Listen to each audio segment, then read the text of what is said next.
Dünya gündəminə davam edək. Birləşmiş Ştatlar Kiyevə hərbi yardım ixtisar edir. Ən müasir sistemlərin ötürülməsini təhlükəsizlik baxımından təxirə salır. Əvəzində İran istiqamətində sursat ehtiyatları artırılır və danışıqların paralelində hərbi hazırlıq siqnalları güclənir.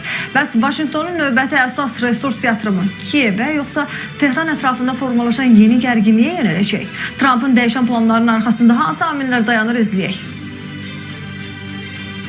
Joe Biden administrasiyası dövründə Kiyevə həddindən artıq çox silah və sursat göndərilib. ABŞ-nin 47-ci prezidenti Oval Ofisdə jurnalistlərin suallarını cavablandırarkən belə deyib. Prezident Donald Trump'ın sözlərinə görə Vaşinqton təkcə Ukraynaya yox, digər müttəfiqlərə də böyük həcmdə hərbi yardım edib. Amma indi Ağ Ev yeni siyasətə keçir. Buna uyğun olaraq hətta lazım gələrsə əvvəllər göndərilən silahların bir hissəsi geri götürülə bilər. Bu o deməkdir ki, ABŞ-nin Ukrayna və digər müttəfiqlərə hərbi yardım siyasəti açıq çekdən şərtli prinsipə keçir. Yəni yardım avtomatik olmayacaq. Hər paketi Ağ Ev ayrıca qiymətləndirəcək və ABŞ-nin öz milli maraqları ilə ölçüləcək. Bu qərarın cəbhəyə təsiri isə birbaşa ola bilər. Əgər sursat və hava hücumundan müdafiə sistemlərinin tədarükü ləngisə, Ukrayna cəbhədə Rusiyanın uzun mənzilli zərbələri fonunda müdafiədə daha çox çətinliklə üzləşə bilər. Ən sərt siqnalsa Patriot sistemləri ilə bağlıdır. Trump vurğulayıb ki, Ukrayna bu sistemləri istəyir, amma Vaşinqton hələ razı deyil. Səbəb texnoloji riskdir. Prezidentin fikrincə bu cür mürəkkəb texnologiyanın verilməsi təhlükəlidir. Çünki həmin texnologiya Vaşinqtonun özünə qarşı istifadə oluna bilər. Atlantik nəşrinin məlumatına görə Trump artıq Zelenski ilə görüşdə 300 ədəd Patriot raket tutucunun verilməsini rədd edib.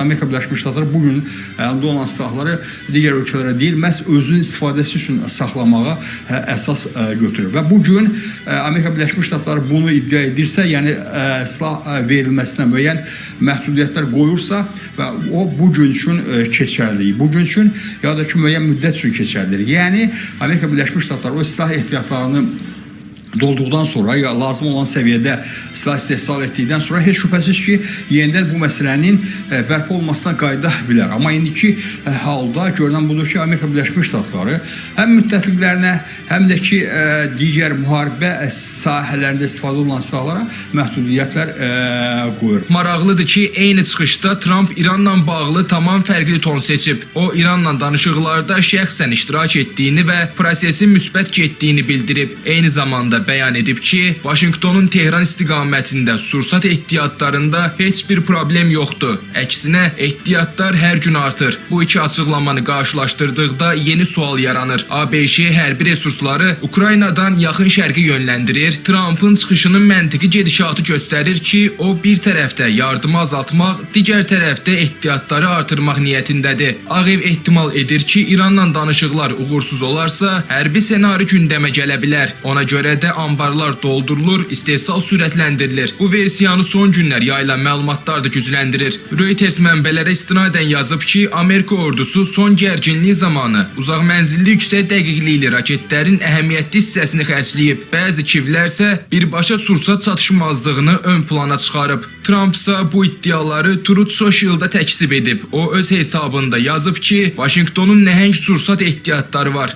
Həmçinin müdafiə şirkətləri ölkə tarixində rekord sayda yeni zavod tikir. Bu fonda düşünmək olar ki, 47-ci prezident bu paylaşımı ilə həm də İran rəsmilərinə mesaj verir. Üstü örtülü şəkildə bildirir ki, Vaşinqton yaxın şərqdə gərginliyin artma ehtimalına hazırlaşır və sursat ehtiyatlarını artırma prosesi gedir. İran bölgesiyle alakalı olarak bu coğrafyaya mühimmat ve stoklarının artırılması ile ilgili çalışmaları, Güney Pasifik bölgesinden İran bölgesine doğru birlik kaydırması gibi çeşitli faaliyetler Amerika Birleşik Devletleri'nin İran ile önümüzdeki günlerde olası bir çatışma sürecinin yeniden başlamasına bağlı olacağı değerlendirilerek bir politika değişikliği ve mühimmat, stok ve askeri birlik kaydırma faaliyetlerinde artış olduğu görülmektedir.